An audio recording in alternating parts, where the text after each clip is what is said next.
ओम श्री साईराम। प्रति परिवार जमती जड़े घर मुखिया था, प्रति ऑफिस किंबा कौन एक संगठन जमती जड़े मुखिया था, से स्थायी पदवी में नुह, से परिवर्तनशील घर मुखिया जमती मो बापा घर मुखिया थिले। ता पूर्व जेजे जेजे पूर्व बुझीपारे प्रति ऑफिस मुखिया बदलती।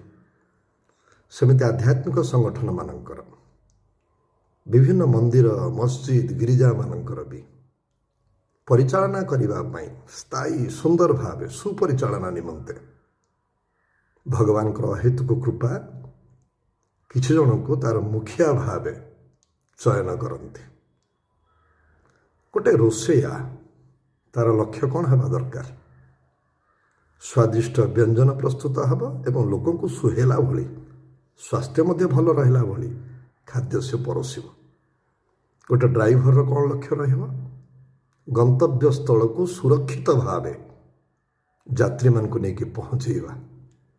सेमती गोटे आध्यात्मिक मंदिर परिचालना कमिटी मुखिया कि गोटे आध्यात्मिक संगठन आवाहक कौन तांको लक्ष्य रहिबा दरकार।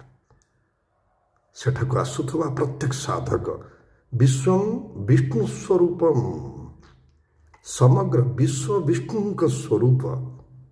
तेणु आसुथबा साधक माने मध्य ब्रह्मस्वरूप। अज्ञानतावशतः आम शरीर चतुर्पार्श्व बुलुचे, निजर परिचय को शरीर सहित संबंधित परिचय दौचे, किंतु आम किए आम समस्ते जानीचे आम किए से परिचय को संपूर्ण रूपे पूर्ण रूपे प्रदान करने आध्यात्मिक संगठन मंदिर मस्जिद गिरिजा ये सब निर्माण होती। तेणु तार जी मुखिया हेबे तांकर मूल लक्ष्य कौन रहा दरकार, क्या दमन करवा, कौ चेयर रे बसवा, कौ ग्रुप तैयारी करवा, कौ ग्रुप को पराभूत करवा नुह, निज नार डमडम पिटिवा, फूलमाला प्राप्त करवा, बैज पिंधिवा नुह, केवल ड्राइवर भली रोषेया भली कृषक भली से जदि चेष्टा करेंगे मु यार मुखिया एइथिपाई वर्षे कि 2 वर्ष दायित्व रही एठाक आसुथबा समस्त साधकंकर साधनार लक्ष्य जमिति साधन हब।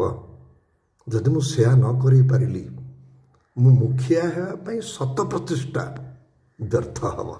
साईराम।